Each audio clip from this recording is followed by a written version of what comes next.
Let me tell you about a night I'll never forget. If you think you're brave, maybe this story will make you think twice about walking in the woods after dark. It happened a few years back when me and my friends decided to go camping. I'm not saying we were reckless, but looking back, maybe we should have stuck to daylight hikes and campfire songs. It was me, Mike, Joey, and Danny. We grew up together in a small town where there wasn't much to do except explore the woods, play football, or hang out at the diner. So, when Joey suggested we head out to Ravenwood Forest for a weekend, we all jumped at the idea. Ravenwood had a reputation. Some called it haunted, others just said it was eerie. But we figured that was just small-town gossip. We set up camp on a Friday afternoon, right at the edge of the woods. The first day was all fun and games. We roasted marshmallows, told stories, and laughed about old times. But as the sun set, the mood shifted. The forest seemed to stretch taller, the shadows deeper, and the usual sounds of crickets and rustling leaves felt off. Still, we shrugged it off. Maybe we were just spooking ourselves. After dinner, Mike, always the thrill seeker, suggested a night hike. "Come on, let's see what's out there," he said, holding up his flashlight like a sword. "What's the worst that could happen?" "Getting lost, for starters," Danny muttered. But Mike's enthusiasm won out. Armed with flashlights and a bottle of cheap whiskey for courage, we headed into the woods. The path we followed wasn't marked, just a narrow trail worn down by deer or other animals. The trees seemed to close in on us the further we went, their branches like skeletal fingers reaching for the stars. Joey was cracking jokes to keep the mood light, but even he couldn't hide the nervous edge in his voice. About an hour in, we found it, the door. It was the strangest thing I've ever seen, and trust me, I've seen some strange things. Right there in the middle of the woods, surrounded by nothing but trees and dirt, was a wooden door standing upright. No walls, no frame, just a door. It looked old, with peeling paint and rusted hinges, but it stood there like it belonged. And the weirdest part? It was padlocked shut. "What the hell is that doing out here?" Joey said, his voice low. Mike, of course, was already walking up to it. "Let's find out," he said, rattling the lock. It didn't budge. "Hand me that rock," he said to Danny. "No way," Danny shot back. "You don't mess with stuff like this." Come on," Mike said, flashing his usual grin. "It's just some old door. What's the worst that could happen?" There it was again, those words. I swear, if I'd known then what I know now, I'd have dragged Mike out of those woods myself. But instead, I stood there like an idiot while he smashed the padlock with a rock. The lock gave way with a dull clang, and the door creaked open, revealing nothing but darkness. No room, no passage, just pitch black, like staring into a void. "That's weird," Joey said, peering over Mike's shoulder. "Shouldn't there be something behind it?" "Maybe it's a prank," Mike said, but even he sounded unsure. Still, he reached out and pushed the door wider. That's when it started. First, it was the wind, or at least, it sounded like wind. A low, hollow whistle that seemed to come from the door itself. Then, the temperature dropped. Not the gradual kind of cold that comes with nightfall. This was sudden, bone deep, like stepping into a freezer. My breath fogged up, and I could see the same thing happening to the others. "Mike," I said, my voice shaking, "maybe we should close it." But Mike didn't answer. He was staring into the darkness, his face pale. "Do you hear that?" he whispered. "Hear what?" Joey asked. "Voices," Mike said. "They're calling me." We all went dead silent, straining to hear. And then I caught it. Faint, almost too quiet to notice, but definitely there. A whisper, like someone speaking from far away. I couldn't make out the words, but the tone was unmistakable. It wasn't friendly. "Shut it," Danny said, panic creeping into his voice. "Shut the damn door." Mike snapped out of his trance and slammed the door shut, but the whispering didn't stop. If anything, it got louder, and now it was all around us, like the forest itself was alive and angry. The wind picked up, whipping through the trees and sending leaves flying. Our flashlights flickered, and for a heart-stopping moment, they all went out. When the lights came back on, the door was gone. We stood there, frozen, staring at the spot where it had been. There was nothing. just dirt and leaves, like the door had never been there at all. But the whispering was still there, growing louder and more distinct. And then I heard it, my name. "Get out," it said, clear as day. That was enough for me. "Run," I shouted, and we bolted back the way we came. The forest seemed different now, twisted and unfamiliar. Trees loomed like dark sentinels, their branches clawing at us as we ran. The whispering followed us, relentless and angry. By the time we stumbled back to camp, we were out of breath and out of our minds with fear. We didn't say a word, just grabbed our stuff and piled into Joey's truck. As we sped away, I glanced back at the woods and saw something that still haunts me. A figure standing at the tree line, watching us. I couldn't make out its face, but its eyes glowed like embers in the dark. We never talked about that night again. Not really. Mike moved away a few months later, and Joey and Danny both avoid Ravenwood like the plague. As for me, I still can't explain what happened. I don't know who or what was behind that door, but I know this. Some places aren't meant to be explored, and if you ever find yourself in the woods at night, and you see a door where no door should be, just walk away. For years, I tried to push that night out of my mind. Life went on, but something about the experience clung to me like a shadow. Every now and then, I'd wake up in the middle of the night, cold sweat soaking my shirt, and I'd swear I could hear faint whispers outside my window. I told myself it was just my imagination playing tricks on me, a leftover echo of the fear I felt that night. But deep down, I wasn't so sure. Then, a few months ago, I got a call from Danny. We hadn't spoken in years, not since he moved out west. When I picked up, I could hear the tension in his voice right away. "It's back," he said, and I felt a chill run down my spine. "What are you talking about?" I asked, though I already knew. "The door," he said. "It's not just in Ravenwood anymore." Danny went on to tell me that he'd been out hiking near his new place, a good 1,000 miles from Ravenwood, when he saw it. Same old door, same peeling paint, same rusted hinges. And just like before, it was padlocked shut. But this time, Danny didn't get close. He turned and ran, swearing he could hear whispers following him all the way back to his car. "What do you think it wants?" he asked me, his voice trembling. I didn't have an answer for him. All I could think about was how the door had vanished that night, and how it had seemed to know our names. Whatever it wasn't bound to one place. And if it could follow Danny, who else might it follow? I couldn't shake the feeling that the door wasn't just an object. It was something alive, something aware. That night, after Danny's call, I couldn't sleep. My mind kept racing with questions. Why us? What had we unleashed? And most of all, how could we stop it? The next day, I decided to call Mike. We hadn't spoken in years, but I needed to know if he'd experienced anything strange since that night. After a few rings, he answered, his voice gruff and distant. "Mike, it's me," I said.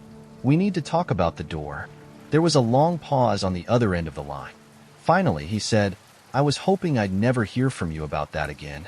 What's been happening to you?" I asked, my stomach tightening. Mike hesitated, then said, "I've been seeing it. In my dreams, mostly. But sometimes, I'll catch glimpses of it when I'm awake.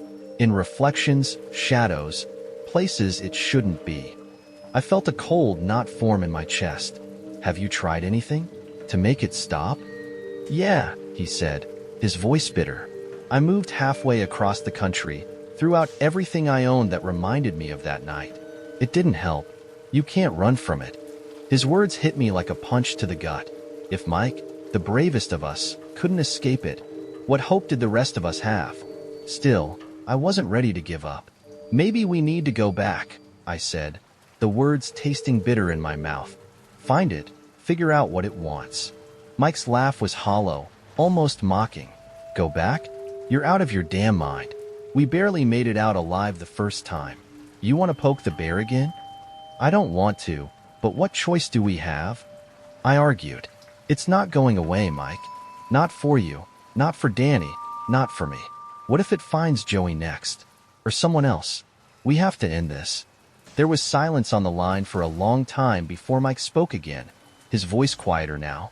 "All right, but we're not doing this alone. If we're going back, we're bringing everyone. All of us who were there that night."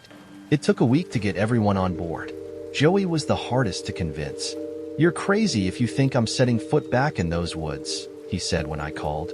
But after some convincing, and mentioning that Danny and Mike were in, he reluctantly agreed. "Fine, but don't expect me to be the hero," he muttered. We agreed to meet at Ravenwood the following weekend. As I packed for the trip, I couldn't shake the feeling that I was preparing for a war. Flashlights, batteries, knives, and even a crowbar went into my bag. I had no idea what we'd face, but I wasn't going in unprepared. When we arrived at the edge of Ravenwood, the air felt heavy, almost oppressive. The forest looked the same, but there was an underlying tension in the atmosphere, like the woods themselves were holding their breath. Mike was the first to break the silence. "Let's get this over with." We retraced our steps from that night, following the same unmarked path. It was eerily quiet. No rustling leaves, no bird calls, just the crunch of our boots on the dirt. The deeper we went, the more it felt like the forest was closing in on us, the trees leaning closer, their shadows stretching unnaturally. After what felt like an eternity, we found it. The door, just as it had been before, standing upright, weathered and padlocked, in the middle of nowhere. Danny exhaled sharply. There it is. No one moved. The sight of it brought back a flood of memories, and for a moment, we were paralyzed by fear. "All right," I said finally, trying to keep my voice steady. "We're here. Now what?" Joey laughed nervously. "You're the one with the big plan. Don't tell me you didn't think this far ahead." Before I could respond, Mike stepped forward, crowbar in hand. "We open it," he said simply. "Mike, wait," I started, but he was already moving.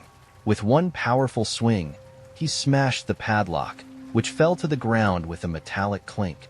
The door creaked open on its own, revealing that same impenetrable darkness. The cold hit us instantly, sharper than I remembered. My breath fogged in front of me, and the whispers began, faint and sinister. "Close it," Danny said, panic creeping into his voice. "Close it now." But Mike was staring into the void again, his face pale. "They're here," he whispered. "They've been waiting." "What are you talking about?" Joey demanded, grabbing Mike by the shoulder. But before he could say more, the ground beneath us began to tremble. The trees swayed violently, their branches whipping through the air like they were alive. The whispers turned into screams, angry, desperate, unrelenting. And then, something stepped out of the darkness. It was tall, unnaturally so, its limbs elongated and jagged like broken branches. Its face, or what should have been a face, was an empty void, darker than the shadows around it. But its eyes burned like embers, the same eyes I'd seen at the tree line that night. We froze, too terrified to move, as the thing stepped closer. The air grew colder with each step, and the whispers seemed to come from it, though its mouth never moved. "You opened the door," it said, its voice a guttural growl that resonated in my chest. "Now you must pay the price." "No," Mike shouted, stepping forward. "Take me. I'm the one who opened it the first time. Leave them alone." The creature tilted its head, studying Mike like a predator sizing up its prey. "Your sacrifice will not suffice," it said. "You unleashed us. All of you." Before we could react, the thing lunged. Chaos erupted. Flashlights flickered and died, leaving us in near-total darkness. I heard Joey scream, then Danny shouting something I couldn't make out. I stumbled backward, tripping over a root and landing hard on the ground. "Run!" Mike yelled. "Get out of here!" I scrambled to my feet, my heart pounding, and bolted. I didn't look back. I couldn't. The forest blurred around me as I ran, the whispers and screams chasing me, growing louder and more chaotic. When I finally burst out of the woods and into the clearing where we'd parked, I collapsed to my knees, gasping for air. Joey and Danny were there, both pale and shaking, but Mike was nowhere to be seen. "Where's Mike?" I asked, my voice hoarse. Joey shook his head. He stayed behind. I think he was trying to distract it. We waited for hours, but Mike never came out of the woods. That was the last time I set foot in Ravenwood. We never found Mike, and the authorities wrote it off as a tragic accident. But I know the truth. The door wasn't just a gateway, it was a trap. And whatever was on the other side is still out there, waiting. Danny and Joey moved far away, trying to put as much distance as they could between themselves and the forest. I tried to do the same, but no matter how far I go, I can't escape it. The whispers still find me, in the dead of night, in the quiet moments when I think I'm alone. And sometimes, when I look in the mirror, I see it. The door, waiting. I tried everything to make it stop. Therapy, prayer, even researching old legends about haunted woods and cursed doors. Nothing worked. The whispers always returned, and the feeling of being watched grew stronger. It was like the door wasn't just following me. It was inside me now, in my mind, in my dreams. And every time it came back, the message was clearer. You can't run forever. A few weeks ago, I hit my breaking point. It was around midnight when I woke up to a loud thud outside my house. My heart raced as I got out of bed and peered through the blinds. There it was, the door, standing upright in my backyard, illuminated by the pale light of the moon. It didn't belong there, but it didn't look out of place either, as if it had always been waiting for this moment. This time, it wasn't padlocked. The door was ajar, revealing that same oppressive darkness inside. The whispers were louder than ever, filling my ears with a cacophony of voices, each one accusing, pleading, mocking. I don't know what possessed me, but I grabbed a flashlight and stepped outside. The air was cold, colder than it should have been in the middle of summer. My hands trembled as I approached the door. Every instinct screamed at me to turn back, to run, but I couldn't. Something was pulling me toward it, something stronger than fear. When I was close enough, the whispers stopped. The silence was almost worse. I reached out, my fingers brushing against the rough wood. It was ice cold, sending a jolt up my arm. The door creaked open wider, inviting me in. "Come," a voice said, clear and commanding. It wasn't like the whispers. It was deeper, ancient, and filled with a terrible authority. I stepped back, shaking my head. "No," I whispered. "I'm not going in there." "You already have," the voice replied, and the ground beneath me seemed to shift. The backyard faded, replaced by darkness so complete it felt like I'd been swallowed by the void. I don't know how long I was in there. Minutes? Hours? Days? Time didn't seem to exist in that place. I could feel them watching me. Hundreds, maybe thousands of eyes, all focused on me. And then the voice spoke again, echoing all around me. "You opened the door. You broke the seal. Now you must decide." "Decide what?" I shouted, my voice shaking. There was a pause, as if the entity was savoring my fear. Then it said, "Will you take its place?" "What does that mean?" I demanded, but deep down, I already knew. The door wasn't just a doorway, it was a prison, and whoever had built it, whatever had locked it away, had done so for a reason. Now, it needed someone to keep it sealed. "If I say no?" I asked, my voice barely above a whisper. "Then we will come," the voice said, "and your world will burn." I thought about Mike, about the figure I'd seen at the tree line that night. Had he made the same choice? Had he sacrificed himself to contain whatever was behind the door? And if he had, why was it still haunting us? "Why me?" I asked, tears streaming down my face. "You were chosen," the voice replied. "The moment you opened the door, you became part of it. There is no escape." I don't know how long I stood there, torn between fear and duty. Finally, I whispered, "All right, I'll do it." The voice laughed, a deep, guttural sound that sent shivers down my spine.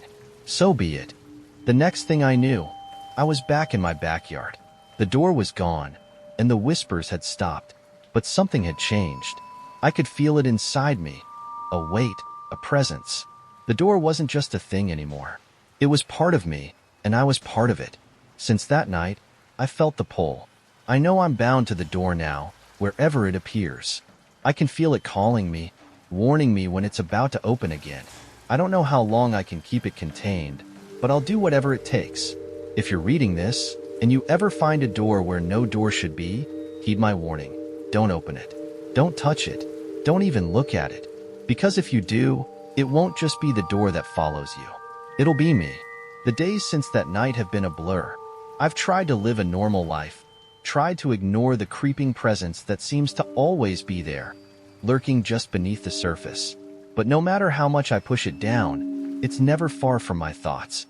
I've started to keep a journal, hoping that by writing it all out, I can make sense of what's happening. But every time I write, the ink feels heavier, like I'm being pulled deeper into whatever it is that controls that door.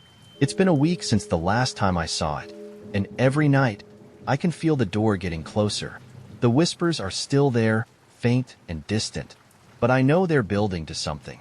I can feel it in the pit of my stomach, like a storm is coming. And then it happened. I was sitting on the couch, scrolling through my phone, when the lights flickered. It was a small thing, nothing to be concerned about. But the moment they dimmed, a voice whispered my name from the darkness. I froze. I couldn't move.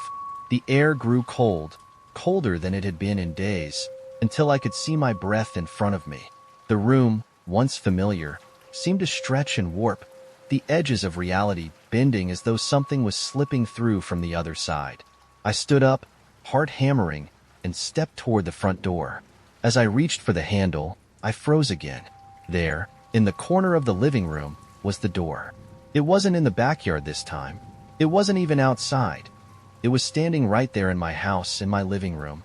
The same old wooden door, its rusted hinges creaking faintly in the silence. It wasn't padlocked. It wasn't even shut. I couldn't breathe. I stared at it, paralyzed by the sheer impossibility of it. This wasn't happening. This couldn't be happening. And yet, the whisper came again, clearer this time, carrying the weight of thousands of voices. You belong to us now. I wanted to run. I wanted to scream, but I couldn't move. The door seemed to pull at me, a force so strong it felt like it was sucking the very air from the room. My fingers twitched, and I found myself walking toward it, unable to stop myself. I reached out. The door was cold to the touch, colder than ice. My skin burned from the contact, but I couldn't pull away. I opened it slowly, step by step, the hinges groaning as the door crept inward. And behind it? Nothing. Just darkness, deep and endless, pulling me toward it. I stepped forward, and the ground beneath my feet seemed to give way. The room around me vanished, replaced by an endless void, a place with no boundaries, no edges. The air was thick with whispers, with voices, with them. I could hear their words now, clearer than ever. They were everywhere. I tried to scream, but no sound came out. My mouth moved, but the words didn't form. All I could hear was the low hum of something ancient, something alive. The door wasn't just a door anymore. It was a portal, a gateway between worlds. And I was standing right on the threshold. You will join us, they whispered in unison. But as the darkness closed in on me, a part of me, a small, stubborn part, refused to give in. I couldn't let it take me. Not after everything I had been through. Not after what Mike had sacrificed. I had to fight. I focused all my strength on one thing, getting out. The whispers swirled around me, pushing against my mind, drowning my thoughts. But I pushed back, clawing at the edges of the void, trying to find something to hold on to. Then, something shifted. The ground beneath me solidified, and I felt the pressure on my chest ease. The whispers faltered, and a faint light appeared in the distance. A small, flickering light. It wasn't much, but it was enough. I reached for it, my fingers trembling, and with every step, the darkness receded, like it was retreating from me, reluctant to let go. I could hear the voices fading now, as if they were losing their grip on me. And then I was back in my living room. The door was gone. I collapsed to the floor, gasping for air, my heart racing. I didn't know how I had escaped. If I had escaped at all. Was it real? Had I just imagined it? The questions flooded my mind, but I knew one thing for sure. The door wasn't done with me. It wasn't finished yet. I can feel it again. The pull. The whispers. They're not just in my head anymore. They're real. The door is out there, somewhere, waiting for me to open it again. And if I do, I don't know what will happen next.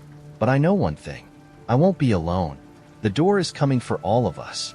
I stood there, staring at the door, knowing I couldn't escape it. The whispers had followed me back from the void, always just out of reach, waiting. The door wasn't done with me. I knew that now. It was an ancient force, a test, and no matter how far I ran, it would always find me. I had won this time, but I could feel its pull again. The door had been closed, but I wasn't fool enough to think it was over. It was patient. It would wait, but I wouldn't. I stepped away from the door, my heart heavy. I knew the truth now. Some doors, once opened, can never be closed.